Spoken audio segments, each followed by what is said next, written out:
1912 ମସିହା ଏପ୍ରିଲ 14 ତାରିଖ ରାତିର ଅନ୍ଧକାରରେ ଏକ ବିଶାଳ ବରଫଖଣ୍ଡ ବା ଆଇସବର୍ଗ ସହ ଧକ୍କା ହୋଇ ବୁଡ଼ି ଯାଇଥିଲା ଦୁନିଆର ସବୁଠାରୁ ବଡ଼ ଜାହାଜ ଟାଇଟାନିକ୍। 1500ରୁ ଅଧିକ ଲୋକଙ୍କର ଜୀବନ ଯାଇଥିଲା। କିନ୍ତୁ ବନ୍ଧୁଗଣ, ଯଦି ମୁଁ କୁହେ ସେଦିନ ରାତିରେ ଯେଉଁ ଜାହାଜ ବୁଡ଼ିଥିଲା ତାହା ଟାଇଟାନିକ୍ ନୁହେଁ, ଯଦି ଏହା ଏକ ଦୁର୍ଘଟଣା ନୁହେଁ ବରଂ ଇତିହାସର ସବୁଠାରୁ ବଡ଼ ଇନ୍ସୁରାନ୍ସ ସ୍କାମ୍ ବା ବୀମା ଟଙ୍କା ହଡ଼ପ କରିବାର ଷଡ଼ଯନ୍ତ୍ର ଥିଲା।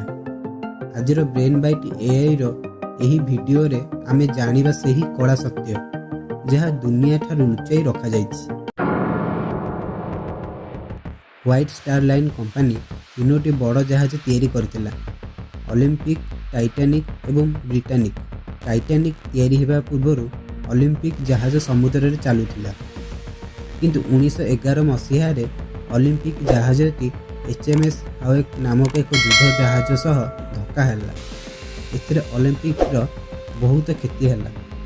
କମ୍ପାନୀର ମାଲିକ JP ମୋର୍ଗାନ ଯେତେବେଳେ ଇନ୍ସୁରାନ୍ସ କ୍ଲେମ୍ କଲେ, କମ୍ପାନୀ ମନା କରିଦେଲେ କାରଣ ଭୁଲ ଅଲିମ୍ପିକ୍ର ଥିଲା।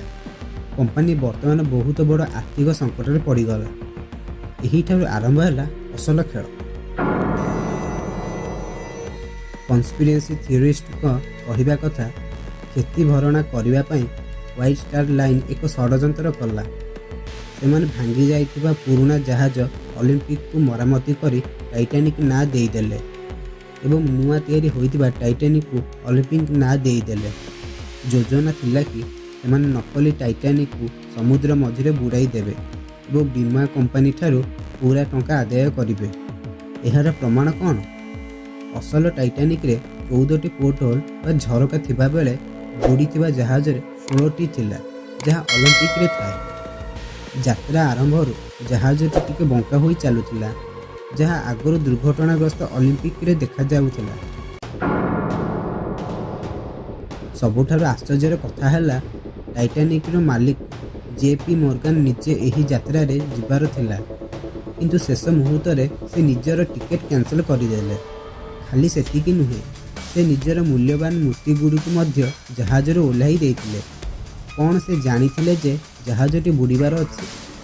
ଆହୁରି ମଧ୍ୟ କୁହାଯାଏ, JP ମୋର୍ଗାନଙ୍କ ବିରୋଧୀ ବ୍ୟବସାୟୀମାନେ ମଧ୍ୟ ସେହି ଜାହାଜରେ ଥିଲେ। ସେମାନଙ୍କୁ ରାସ୍ତାରୁ ହଟାଇବା ପାଇଁ ଏହା ଏକ ପ୍ଲାନ୍ ଥିଲା କି?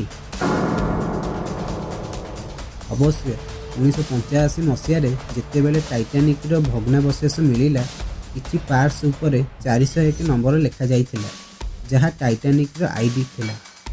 ତେବେ ସତ କ'ଣ? ଏହା କ'ଣ ସତରେ ଏକ ଦୁର୍ଘଟଣା ଥିଲା, ନା ଏକ ଥଣ୍ଡା ମସ୍ତିଷ୍କର ଷଡ଼ଯନ୍ତ୍ର? ଆପଣଙ୍କୁ କ'ଣ ଲାଗୁଛି? କମେଣ୍ଟରେ ନିଶ୍ଚୟ ଜଣାନ୍ତୁ। ଭିଡ଼ିଓଟି ଭଲ ଲାଗିଥିଲେ ଲାଇକ୍ କରନ୍ତୁ ଏବଂ ବ୍ରେନ୍ ବାଇଟ୍ ଏଆଇକୁ ସବସ୍କ୍ରାଇବ୍ କରନ୍ତୁ। ଜୟ ଜଗନ୍ନାଥ।